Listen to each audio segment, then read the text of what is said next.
지난 한 주간 동안 꿈이름 새벽 예배, 우리 꿈새 하프타임, 한 주간 동안 받은 은혜가 여러분들이 한 해 후반기 걸어가는데 힘과 또 기쁨으로 맑은 시내처럼 흐르기를 주의 이름으로 축복합니다.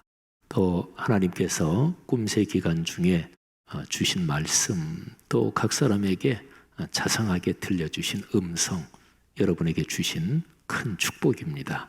꼭 끌어안으시고 그 은혜들이 삶으로 이루어지는 것 보시기를 주의 이름으로 축복합니다. 서울시청 길 건너에 성공의 대성당이 있고 그 뒤편에 성공의 주교관이 있습니다. 아주 단아한 한옥인데요. 그 앞에 기념비 하나가 있습니다. 기념비가 기초석이 있고 그 위에 표지석이 대리석으로 되어 있는데, 표지석 한가운데 검은 돌에 기념 문구가 새겨져 있습니다.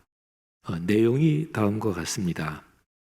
6월 민주항쟁 진원지, 6월 민주항쟁이 이 자리에서 시작되어 마침내 민주화의 새 역사를 열다. 6월 민주항쟁 10년을 기념하여 세우다. 1997년 6월 10일. 그리고 표지석 하단에는 대한성공회, 그리고 6월 민주항쟁 10주년 사업 범국민 추진위원회, 이렇게 두 단체 이름이 새겨져 있습니다. 여러분, 우리나라 근대 역사에서 1987년에 6월 민주항쟁은 참 중요합니다. 그때 민주화를 열망하는 국민들의 마음과 힘이 모였고, 평범한 직장인들과 가정주부들까지 함께 행동하면서 이 나라 민주주의를 향한 행동이 큰 강으로 흘렀습니다. 아마 그때 또 서울시청 광화문 거기에 또 서울역까지 꽉 차서 흘렀던 그 인파 가운데 계셨던 분도 여기에 계실 것입니다. 우리나라는 사실은 전 세계적으로 오늘날 막강한 나라입니다. 전 세계에서 가장 잘 살고 힘센 나라가 G7 국가인데요. 제가 전에도 잠깐 말씀드렸지만 1인당 국민소득이 3만 불이 넘고, 또 그 국가의 총 인구수가 5천만 명이 넘는 3050 클럽이 전 세계에서 7개 나라가 소속되어 있는데, 우리나라가 그 7번째 나라입니다. 사실은 G7 국가에 사실은 맘먹게 그렇게 우리나라가 강해졌고 풍요로워졌습니다. 우리나라의 1인당 국민 소득이 실제 구매력 기준으로 보면 일본을 2018년에 넘어섰습니다. 3년 전에. 그런데 우리나라의 군사력이 세계 7번째입니다. 그러니까 우리나라는 사실은 군사적으로도 아무도 건드리지 못할 나라입니다. 이미. 그런데 전문가들이 2년 뒤면 2023년이면 우리 대한민국의 군사력이 일본을 넘어설 걸로 예측을 합니다. 그렇게 되면 일본이 독도 문제나 또는 위안부 문제, 여기에서 지금처럼 그렇게 하지는 못하겠죠. 아무튼요, 우리나라가 전 세계적으로 대단한 나라가 됐는데 이거를 모르는 국가 국민들이 딱 하나가 있습니다. 대한민국 사람들입니다. 밖에서는 우리나라는 대단한 나라로 비약하고 있는데, 우리나라 사람들이 우리 자신에 대해서 많이 모르고 있죠. 오늘날 우리가 누리는 경제 발전과 정치적 자유, 또 군사력과 문화 등 종합적인 영향력, 이런 국가 위상은 지나온 근대 역사의 중요한 사건들 위에 서 있는데, 그 한가운데 1987년에 6월 민주항쟁이 있습니다. 여러분, 인간 역사에서 어떤 중요한 일에는 그 일이 처음 일어난 시기와 장소가 중요합니다. 그 중요한 일이 발생해서 이후의 역사에 쭉 이어지면 후대의 사람들은 늘 처음 그 처음의 장소와 시간, 그 상황을 기념하지요.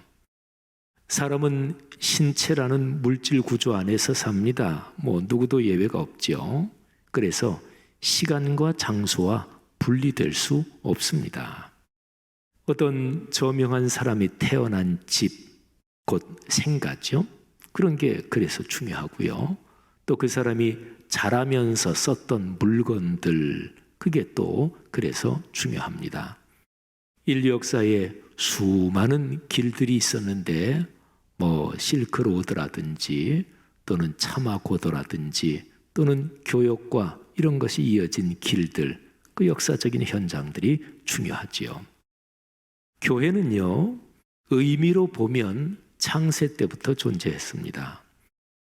창세기의 에덴 동산이 교회의 모형이라고 할 수 있고, 또 구약시대의 이스라엘 백성이 교회라는 것을 미리 보여주는 예표 또는 모형이기도 합니다. 하지만 교회가 사회적 현상으로 또는 사회적 집단으로 시작된 것은 그 역사가 2000년입니다. 2000년의 긴 역사에서 교회가 처음 발생한 장소와 시간이 중요합니다.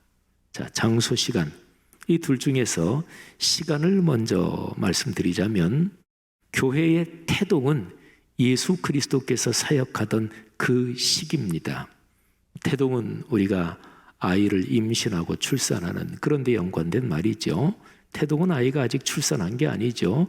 태에서 아이가 움직인다, 그게 태동이잖아요. 예수 그리스도께서 사역하던 그 시기가 교회가 태동된 시기고요. 교회의 탄생은 사도행전 2장에 기록된 오순절 성령 강림입니다. 자, 오늘 제 설교에서 여러분과 같이 묵상하려고 하는 것은 교회가 탄생한 장소에 관한 것입니다. 사도행전 1장에 그 장소가 나옵니다. 자, 사도행전 1장은 모두 26절로 되어 있는데 네 부분으로 나눌 수 있습니다. 첫 번째가 1절부터 5절, 두 번째가 6절부터 11절, 그리고 12절부터 14절, 그리고선 15절부터 마지막 26절까지입니다.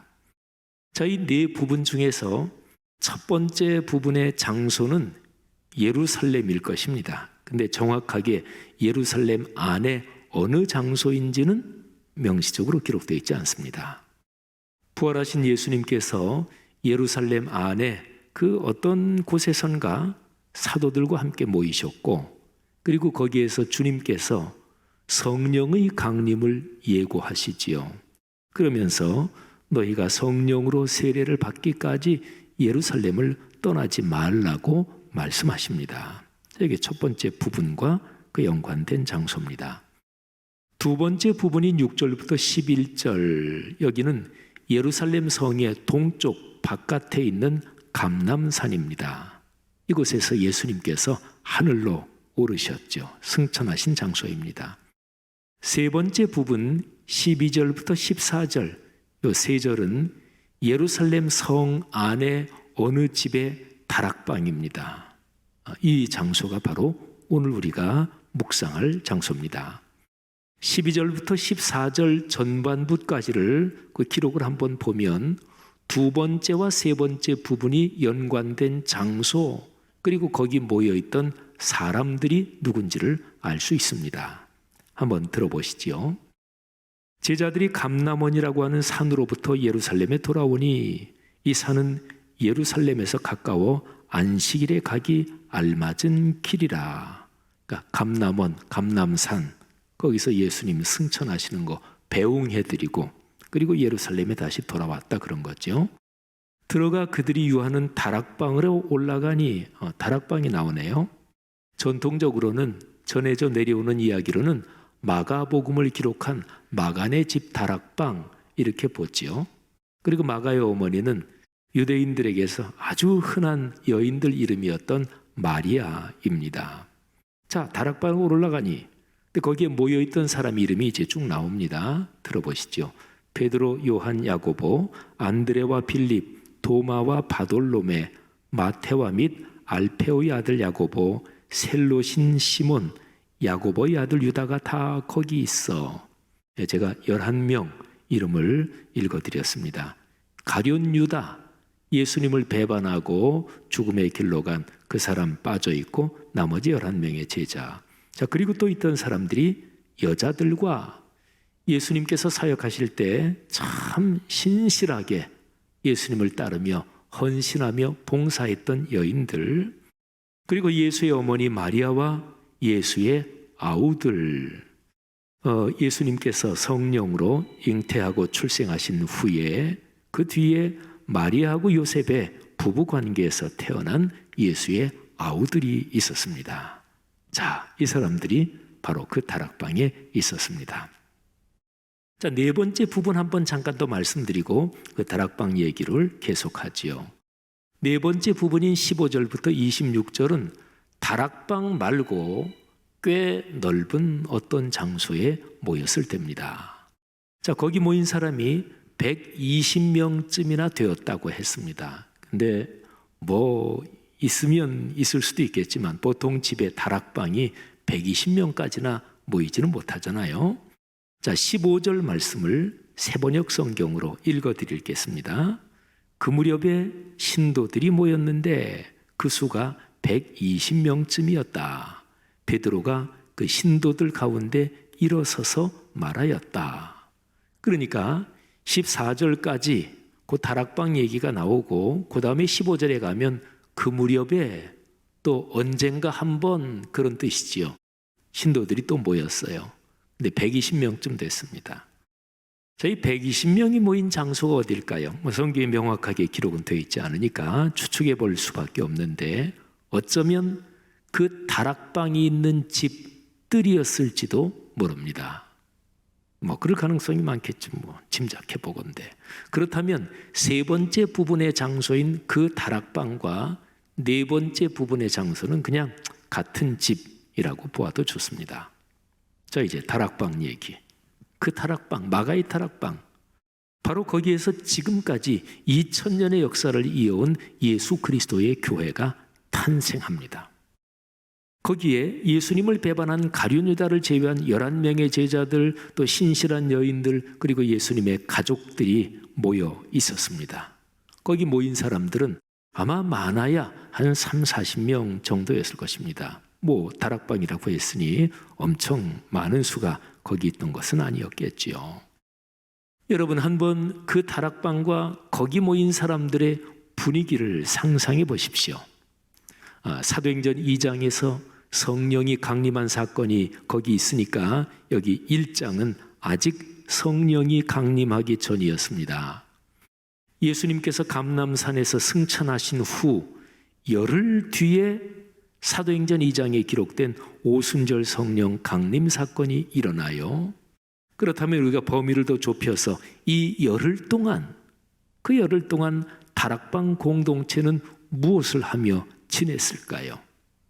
이때 그 다락방 공동체의 분위기는 어떠했을까요? 자, 먼저요, 열흘 동안 그 다락방 공동체가 실무적으로 처리한 일 하나가 있었습니다.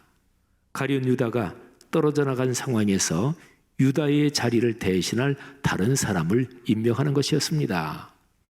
그 사도의 자리에 뽑을 사람의 자격 그리고 임무가 1장 21절, 22절에 이렇게 기록되어 있습니다. 요한의 세례로부터 우리 가운데서 올려져 가신 날까지 주 예수께서 우리 가운데 출입하실 때에 항상 우리와 함께 다니던 사람 중에 하나를 세워, 여기 이제 자격 요건입니다. 우리와 더불어 예수께서 부활하심을 증언할 사람이 되게 하여야 하리라. 여기 이제 임무죠. 부활의 복음을 증언한다 하는 것이죠. 자, 사도 한 사람을 보충하는 바로 이 작업을 진행할 즈음 그 다락방 공동체의 분위기는 어떠했을까요? 한번 짐작을 해보시고 제가 이제 성경에 이런저런 구절들을 쭉 종합해서 한 것을 말씀을 드려볼게요. 거기에 모인 사람들은 부활하신 예수님을 만났고요. 그분이 하늘로 오르시는 것을 눈으로 본 사람들입니다. 승천하시는 것을 배웅해 드리고 지금 예루살렘에 다락방이 있습니다. 예수님께서 십자가에 달리셨을 때 그때는 제자들과 주님을 따르던 사람들이 거의 다 흩어졌습니다. 사람의 본성으로 볼 때 자연스러운 일입니다. 예수님께서 체포되어 십자가 처형, 그 죄목은 사실은 국가 반역죄인데 형식상으로 그렇게 처형당하셨습니다. 관련된 사람들의 체포와 투옥으로 이어질 수 있는 상황이지요. 당혹스러움과 불안과 두려움이 예수님을 따르던 사람들을 사로잡았습니다. 예수님께서 부활하셨다는 소식이 한 3일 뒤부터 사람들 입으로 퍼지기 시작해요. 그런데 예수님이 부활하신 후에도 이들의 상황이 바로 변화되지는 않았습니다. 예수님이 살아나셨대, 누구는 부활하신 예수님을 목격했대, 만났대, 이런 얘기가 입에서 입으로 전해지기는 했지만 긴가민가한 상황에서 어쩌면 더 혼란스럽기도 했을 것입니다. 부활하신 예수님께서 40일 동안 여러 번 나타나시면서 예수님을 따르던 사람들이 그 40일 동안 점점 더 맞아, 우리 주님이 부활하셨어, 이 사실을 확신하게 됐습니다.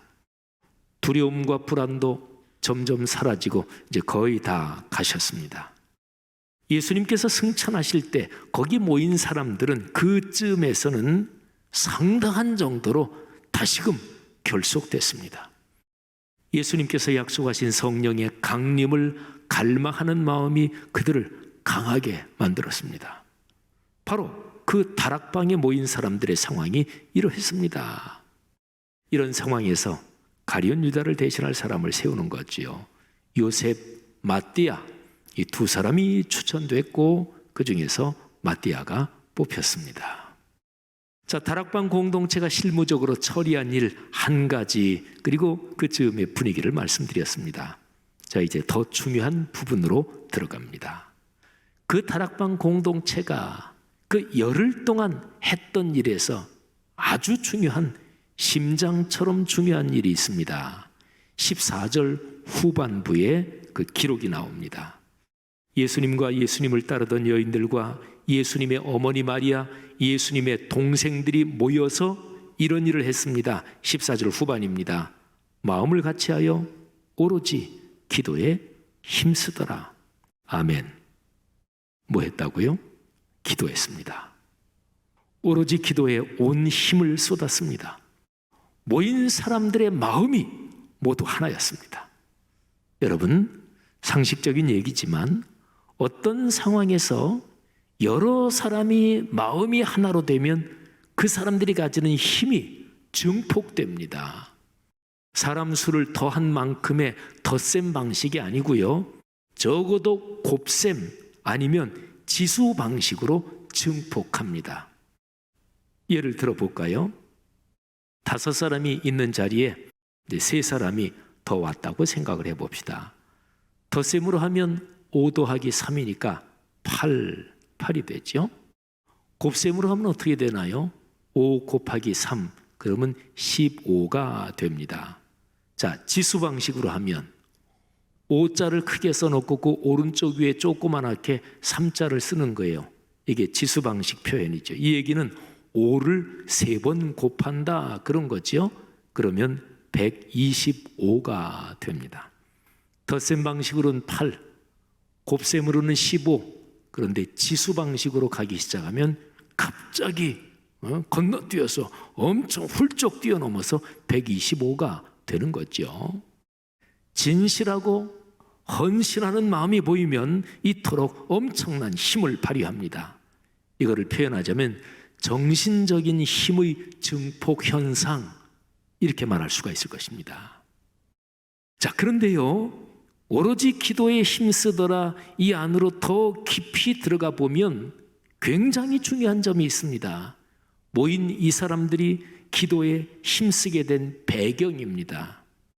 예수님께서 약속의 말씀을 주셨고요, 그 전에.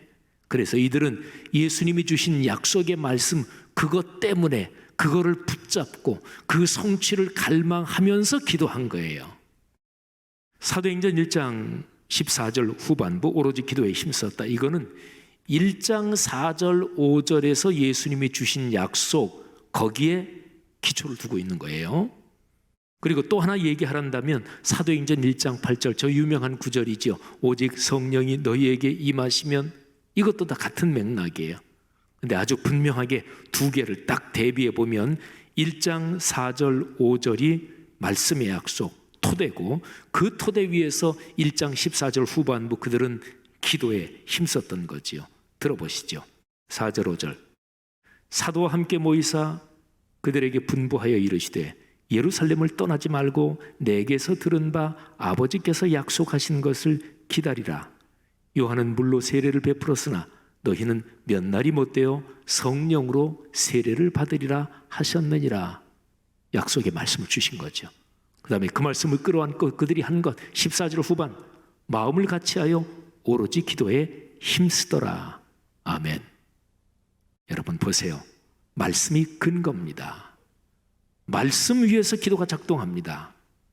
우리가 기도할 때 성령의 힘이 살아 움직입니다. 하나님께서 일하십니다. 여러분, 그 다락방 공동체의 분위기를 상상해 보십시오.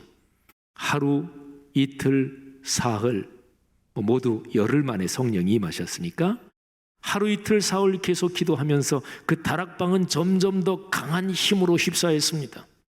사람들 마음이 강하게 결집되면서 정신적 힘이 강해졌는데 여기에 하나님의 거룩한 힘이 더해지면서 영적인 힘의 증폭 현상이 발생하기 시작합니다. 그들 스스로도 놀랐을 거예요. 자, 그들이 기도한 시간 그 외에는 어떤 일을 했을까요? 열흘 밤낮 아무것도 안 하고 기도만 쭉 한 거는 물론 아니었을 테고, 자연스럽죠. 기도 시간에 그들은 음식을 만들어 먹었을 테고, 3년 동안 예수님께 들었던 말씀과 경험들을 서로 이야기하면서 되새겼습니다. 자면서 예수님 꿈을 꾼 사람도 있었을 것입니다. 예수님께서 말씀하신 성령의 세례를 날마다 기다렸습니다. 아침에 일어나면 그날이 오늘일까 설렘이 가득했습니다. 자는 시간이 되면 내일 주님께서 약속하신 성령이 오실까 기대하며 잠자리에 들었습니다. 그 다락방 공동체는 어찌 보면 예수님이 함께 다니시던 그 지난 3년보다 더 깊은 결속감과 행복을 느끼면서 열흘을 보냈을 거예요. 마치 예수님이 함께 계신 것 같았습니다. 여러분, 구약 성경에 다윗이 성령으로 충만한 상태에서 믿음의 사람들이 함께 모여 사는 것이 얼마나 아름답고 큰 행복인지 감탄한 노래가 있습니다. 저는 사도행전 1장의 이 다락방 공동체의 모습이 그 구약의 시편과 너무너무 잘 어울린다고 생각합니다. 시편 133편입니다. 보라, 형제가 연합하여 동거함이 어찌 그리 선하고 아름다운고. 머리에 있는 보배로운 기름이 수염 곧 아론의 수염에 흘러서 그 옷깃까지 내림 같고 헐몬의 이슬이 시온의 산들에 내림 같도다. 거기서 여호와께서 복을 명하셨나니 곧 영생이로다. 아멘. 사랑하는 그리스도인들이여, 2000년 전에 그 다락방에서 하나님의 비밀 병기인 교회가 탄생했습니다. 말세의 세상을 구원하는 거룩한 공동체 교회 말입니다. 자, 그런데 그 다락방을 생각하면서 오늘날의 교회를 봅시다. 어떻습니까? 건물은 더 훌륭합니다. 사람 수가 더 많습니다. 재정도 많습니다. 조직력이 탁월합니다. 여러 가지 유익한 행사가 훨씬 많습니다. 그러나 그 다락방 공동체에 작동하고 있던 정신과 영혼의 그 풍요로움은 어떻습니까? 이 점에서 보면 오늘날의 교회는 그 다락방 공동체에 비하여 너무 초라하지 않습니까? 다락방 공동체는 오순절 성령 강림 사건 이전의 모임입니다. 그리고 오늘날의 교회는 성령 강림 이후의 모임입니다. 그럼에도 불구하고 교회가 이토록 빈약한 까닭은 무엇입니까? 오늘 우리가 살펴봤듯이 말씀의 털을 닦는 말씀의 털을 닦은 기도, 이것이 다락방 공동체를 아름답고 강하고 행복하게 만들었습니다. 그렇다면 오늘날 교회 공동체가 정신적으로 영적으로 빈약한 것은 말씀의 털을 닦는 기도가 없어서입니다. 말씀이 기도의 토대요 근거입니다. 말씀 없이는 기도는 그저 종교적인 자기 만족일 뿐입니다. 그런 기도에서도 어떤 영적인 현상이나 초자연적인 일이 일어날 수 있습니다. 우상이나 미신, 잡신, 그런 데서도 영적인 어떤 초자연적인 일이 일어나지요. 하지만 그것은 그저 종교적인 도취일 뿐입니다. 그런 상황에서 어떤 초자연적인 일을 주도하는 그런 사람이 교만을 부리고 그러면서 종교적인 광신이 나타나고 종교적인 착취가 일어납니다. 그런 종교 지도자가 다른 사람의 정신을 지배하고 세뇌시키면서 육신을 유린하고 또는 재산을 탕진하게 만드는 가스라이팅 또는 그루밍 현상이 쉽게 나타납니다. 사랑하시는 여러분, 어떻게 하면 신앙이 건강해질까요? 하나님께서 우리에게 말씀하신 아름다운 삶의 여정이 어떻게 하면 거룩한 성경 말씀대로 이어질까요? 원리는 간단합니다. 66권 성경 말씀을 묵상해야 합니다. 말씀을 묵상하는 것이 중요합니다. 말씀, 기도, 이 두 가지가 하나로 어우러져 작동하는 것을 가리켜서 말씀 묵상이라 그래요. 말씀 묵상이 기독교 신앙의 심장입니다. 사람 몸에서 심장이 약해지면 이게 생활이 힘들고 그리고 그 병이 깊어지면 목숨이 위태로울 수도 있잖아요. 혹시 여기 성도님들 중에서 심장 스텐트 한 분들 아마 계시기도 할 거예요. 혹시 부정맥이 있으신 분들 계십니까? 심장이 약해지면 신앙이 병듭니다. 말씀 묵상이 심장입니다. 이 심장이 튼튼하고 강력하면 신앙이 놀라운 힘을 발휘합니다. 두려움이 없어지고요. 신앙이 더 성숙해지고 하늘의 복을 받아 누리게 되고 또 그 복을 다른 사람과 넉넉하게 나누며 베푸는 삶을 살게 됩니다.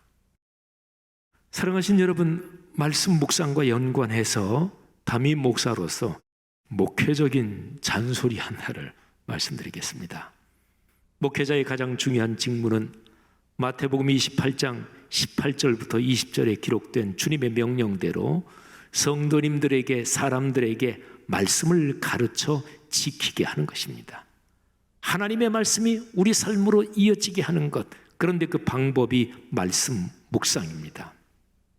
우리 교회에서 발행하는 묵상지 보시니 참 좋았더라, 이 묵상지를 가지고 매일 말씀을 묵상하시기를 권면합니다. 오늘 2부 예배 참석하신 여기 계신 여러분들 중에서 보시니 참 좋았더라 안 보는 분들이 계실 거예요. 계실 거가 아니라 당연히 이 자리에 계십니다. 제가 몇 명 정도 정기 구독하는 줄 제가 아니까. 근데 여러분, 그 묵상지를 우리 교회 성도들이 담임 목사가 그렇게 강조하는데 왜 안 할까요? 첫 번째 추측을 해본다면 돈이 너무 많이 들어가서? 아닙니다. 1년 정기 구독료가 22,000원이니까 한 달에 2,000원이면 돼요. 그러니까 비용이 많이 들어서는 아니겠죠, 그렇죠? 그러면 왜 그럴까요? 왜 전혀 보지 않고 그럴까요? 이유는 사실은 간단합니다. 본인이 생각하기에 그게 중요하지 않다고 보는 것이지요. 그게 그렇게 가치가 있다고 생각하지 않는 것입니다. 그러니까 그거에 관심이 별로 없는 거죠. 사람은 살면서 자기가 가치가 있다고 생각하고 중요한 일에는 투자합니다. 자식을 기르면서 과외를 시킨다든지 예능 교육을 시킨다든지 한 달에 10만 원도 좋고 20만 원도 좋고 또는 입시 예능을 시킬 때 아주 콕 집어서 두세 번 과외시키고 레슨하면서 몇백만 원도 가치가 있다고 생각하고 투자하기도 합니다. 내 자녀가 잘 되는 것, 그건 당연히 가치가 있는 것이지요. 그런데 여러분, 말씀 묵상을 하는 것이 참으로 중요합니다. 나중에 10년이나 20년 후에 혹시나 이 자리에 계신 분들 중에서 이런 추억을 가질 수 있으면 참 좋겠습니다. 아이고, 그때 언젠가 예배 시간에 우리 담임 목사, 지목사 그 양반이 아주 대놓고 얘기를 하면서 묵상지 왜 안 보느냐, 이 얘기를 하는데, 사실은 제가 설교하면서 우리 중층까지 이렇게 시선을 두르지는 보통 않습니다. 이게 여기 서 있는 자리가 위층까지 시선을 하기가 좀 이게 그렇게 쉽진 않은데요. 주로 아래층 시선을 두고 제가 설교를 하는데, 근데 담임 목사, 지목사님이 그 양반이 그때는 2층까지 쭉 둘러 쳐다보면서 왜 묵상지를 안 보시느냐? 비용 때문이냐? 그건 아니다. 그러면 왜냐? 가치가 없다고 생각하기 때문이다. 근데 그때 간절하게 얘기하는데, 아이고, 담임 목사가 저렇게 얘기하는데 내가 1년에 한 2만 원 쓰지. 그리고 묵상지를 구독했는데 내가 지나온 삶이 그 묵상지의 말씀 묵상 때문에 내 삶이 변했습니다. 그 말씀 묵상 때문에 내가 하나님의 축복을 경험하게 됐습니다. 그 말씀 묵상이 내 인생을 바꾸었습니다. 이렇게 고백하고 간증할 수 있는 분이 이 자리에 계셨으면 좋겠어요. 사랑하신 여러분, 말씀 묵상은 기독교 신앙에서 이런저런 여러 가지 훈련 중에 하나가 아닙니다. 말씀 묵상이 기독교 신앙생활의 심장입니다. 사랑하신 여러분, 한 교회에서 신앙생활하는 두 사람을 예를 들어 본다면 서로 친하고 그래서 예배 때마다 만나고 함께 식사하고, 그런데 둘 중에 한 사람은 신앙의 큰 복을 깊이 누리며 사는데 다른 한 사람은 그 복에 관하여 거의 알지도 못하는 그런 경우가 얼마든지 있을 수가 있습니다. 말씀 위에 서 있는 기도, 말씀에 근거한 기도, 말씀으로 작동되는 기도가 신앙의 복입니다. 그리고 이 길은 신앙의 복을 누리는 여러 가지 방법 중에 하나가 아니라 신앙의 복을 누리는 외길입니다. 사랑하는 성도들이여, 보시니 묵상지를 구독하지 않으시는 분들 꼭 구독하시고, 그리고 날마다 말씀 묵상하며 사시기를 주님의 이름으로 축복합니다. 2000년 전에 그 다락방 공동체에 성령이 강림하셨습니다. 그렇지 않아도 정신적으로 큰 에너지를 가진 모임에 하나님의 영이 오셨고, 하나님의 영이 아예 이사 오셔서 살기 시작하신 것입니다. 그 공동체가 바로 교회입니다. 그 성도의 교제가 축복입니다. 사랑하는 여러분, 여러분이 바로 그 공동체며 그 교회입니다. 이 교회 안에서 삶의 여정 걸으시며 하나님과 손 붙잡고 아름답게 걸어가시기를 주의 이름으로 축원합니다.